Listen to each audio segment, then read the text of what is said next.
श्री कृष्णा दोस्तों, my self Harshad Gupta. मैं आप सभी का अपने यूट्यूब चैनल माँ फलोदी नर्सिंग वाला पर हार्दिक हार्दिक स्वागत करता हूँ। जैसा कि कल अपन ने अपनी साइकेट्रिक्स का पहला चैप्टर स्टार्ट किया था, इंट्रोडक्शन ऑफ साइकेट्रिक्स, उसी को आगे बढ़ाते हुए कल अपन ने डिस्कस किया था साइकोलॉजी क्या होता है, साइकेट्रिक्स क्या होता है, कंपोनेंट्स ऑफ माइंड क्या होते हैं, माइंड क्या होता है, फादर ऑफ साइकेट्रिक किसे बोला जाता है, फर्स्ट साइकेट्रिक नर्स कौन थी। ये सारी चीज़ें अपन कल डिस्कस कर चुके थे अपने साइकेट्रिक के फर्स्ट लेक्चर में। देन आज अपन अपना साइकेट्रिक का दूसरा लेक्चर स्टार्ट करने जा रहे हैं। उससे पहले मैं आप सभी को बता दूं कि कल बहुत सारे बच्चों की ये क्वेरी थी कि सर क्लास सही से नज़र नहीं आ रही है, विजुअलिटी कम है, तो आप क्लास को अच्छी क्वालिटी में देखने की कोशिश कीजिए। ठीक है बच्चों, आप 144 में देखने की बजाय इसको 360 या 720 पर देखने की कोशिश कीजिए, उससे आपको और क्लियरिटी नज़र आएगी। ठीक है दोस्तों, तो जिन्होंने कल मेरा पहला लेक्चर नहीं देखा, सबसे पहले वो मेरा पहला लेक्चर देखें, देन दूसरा लेक्चर आज स्टार्ट हो रहा है, इसे भी देखें। तो दूसरा लेक्चर स्टार्ट करने जा रहे हैं। आज का अपना टॉपिक होगा हिस्टोरिकल डेवलपमेंट ऑफ साइकेट्रिक्स, मतलब साइकेट्रिक्स का के फील्ड में डेवलपमेंट कैसे हुआ, इसकी हिस्ट्री क्या रही है ना, इसके बारे में पढ़ेंगे। तो ठीक है बच्चों, बिना किसी देरी के अपन अपना दूसरा चैप्टर स्टार्ट करते हैं, हिस्टोरिकल डेवलपमेंट साइकेट्रिक्स। तो उससे पहले मैं आपको एक थॉट बोलना चाहूँगा, लहरों से डरकर नैया पार नहीं होती, लहरों से डरकर नैया पार नहीं होती, और मेहनत करने वालों की कभी हार नहीं होती। तो ठीक है बच्चों, अपन अपना पहला चैप्टर स्टार्ट करते हैं, दूसरा चैप्टर स्टार्ट करते हैं, historical development of psychiatrics. Psychiatrics का डेवलपमेंट कैसे हुआ, इसको अपन 5 पीरियड्स के अंतर्गत पढ़ेंगे। तो पहला पीरियड है पीरियड ऑफ परसिक्यूशन। तो परसिक्यूशन का सिंपली मीनिंग मैं आपसे कहूँ तो परसिक्यूशन का सिंपली मीनिंग होता है शक करना। लोग क्या है, शक वाली बातें करते हैं। जो पहले लोग थे, पुराने लोग थे, उनका मानना था कि जितने भी मानसिक विकार होते हैं, जितनी भी मानसिक बीमारियां होती है, वो काले जादू की वजह से, काली आत्माओं की वजह से, भूत प्रेत की वजह से होती हैं, है ना। तो पीरियड ऑफ परसिक्यूशन में क्या होता है कि लोगों को शक होता है कि जितनी भी मानसिक बीमारियां होती है वो काले जादू की वजह से, आत्माओं की वजह से, भूत प्रेत की वजह से, इनकी वजह से होती हैं। ये है पहला पीरियड ऑफ परसिक्यूशन। देन दूसरा पीरियड साइकेट्रिक के डेवलपमेंट में आता है पीरियड ऑफ सेग्रीगेशन। तो पीरियड ऑफ सेग्रीगेशन का सिंपली मीनिंग मैं आपको बताऊं, अलग करना। अब दोस्तों मैं आपको बताना चाहूँगा कि लोगों का मानना क्या था। लोगों का ये मानना था, पुराने लोगों का ये मानना था कि जितने भी मेंटली इल पेशेंट होते हैं, उनमें जो बीमारी होती है वो छुआछूत से होती है। मतलब किसी मेंटली इल पेशेंट को अगर मैंने टच किया या फिर मैं उसके पास गया, मैंने उससे बात की, तो वो बीमारी मेरे अंदर भी आ सकती है ना।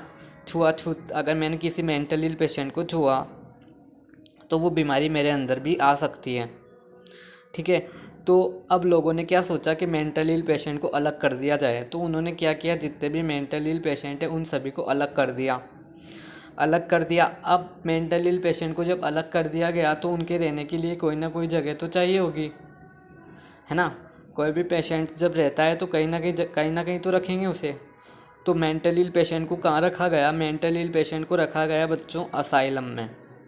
कहाँ रखा गया मेंटल इल पेशेंट्स को, असाइलम में। असाइलम क्या होता है, असाइलम एक ऐसा प्लेस होता है जहाँ पे मेंटल इल पेशेंट्स को रखा जाता है। यहाँ पे लिखा हुआ है साफ साफ, a place where mentally ill person are kept. जहाँ पे मानसिक रोगी को रखा जाता है उनको बोला जाता है असाइलम। फर्स्ट असाइलम का नाम है बेथलम असाइलम, जो इंग्लैंड सिटी में खोला गया था।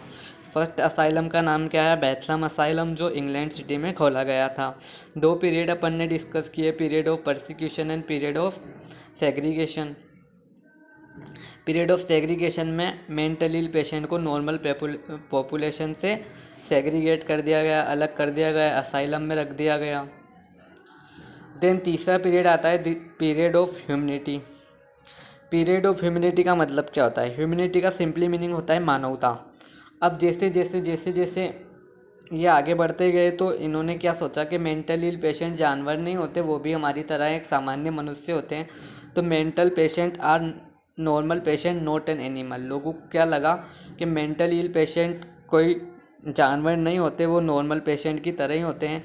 तो ह्यूमैनिटी आई। ह्यूमैनिटी का मतलब लोगों में अब मानवता आई, जागरूकता आई कि मेंटल इल पेशेंट अपन से कोई अलग नहीं है, सिंपल अपनी तरह ही होते हैं, है ना। तो धीरे धीरे डॉक्टरों ने इनमें इंटरेस्ट लेना स्टार्ट किया, है ना। आगे जाके इनके उपचार के लिए नई नई खोजें की गई, है ना। नंबर ऑफ असाइलम को बढ़ाया गया पीरियड ऑफ ह्यूमैनिटी के दौरान, है ना। तो तीसरे पीरियड में क्या हुआ, लोगों में मानवता आई, जागरूकता आई कि मेंटली इल पेशेंट कोई जानवर नहीं होते, वो भी अपनी तरह सामान्य इंसान होते हैं और उनका इलाज भी संभव है।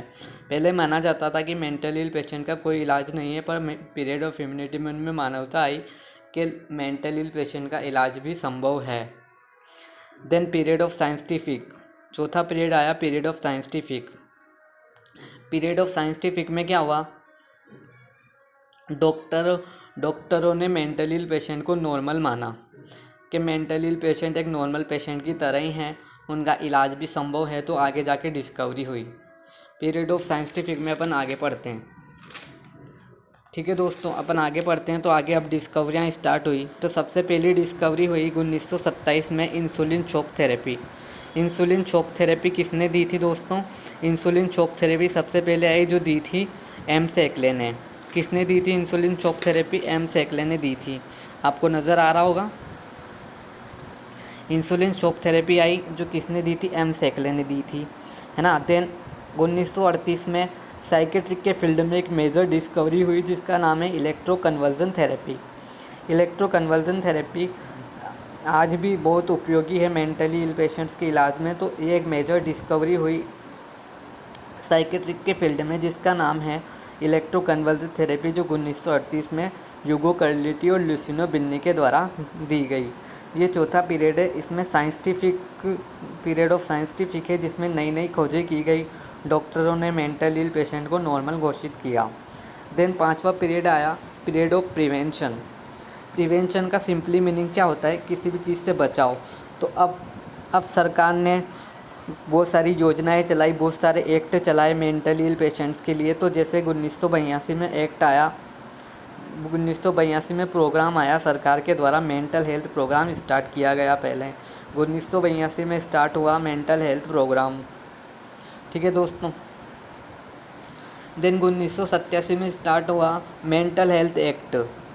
मेंटल हेल्थ एक्ट आपको नज़र आ रहा होगा, मेंटल हेल्थ एक्ट कब स्टार्ट हुआ, 1987 में, है ना। देन 1773 में फर्स्ट मेंटल हॉस्पिटल खोला गया था। फर्स्ट मेंटल हॉस्पिटल कब खोला गया था, 1773 में खोला गया था, विलियम वर्जीनिया सिटी में खोला गया था। देन 1872 में फर्स्ट साइकेट्रिक बुक लिखी गई जो किसने लिखी थी, बेंजामिन रश ने लिखी थी। देन 1965 में साइकेट्रिक को बीएससी नर्सिंग में जोड़ा गया। 1975 में साइकेट्रिक को एमएससी नर्सिंग में जोड़ा गया और 1982 में साइकेट्रिक को जीएनएम में जोड़ा गया। ये अपना आज के सारे पीरियड्स ख़त्म होते हैं। पहला पीरियड अपन ने क्या पढ़ा था, पहला पीरियड पढ़ा था अपन ने period of persecution.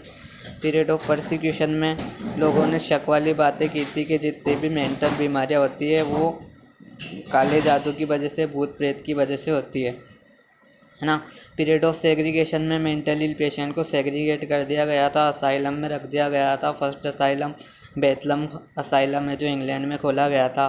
Period of humanity जिसमें मानवता आई थी, मेंटल इल पेशेंट कोई जानवर नहीं होते, वो नॉर्मली होते हैं। डॉक्टरों ने उनमें इंटरेस्ट लेना स्टार्ट किया था। नंबर ऑफ असाइलम इंक्रीज़ हुए थे।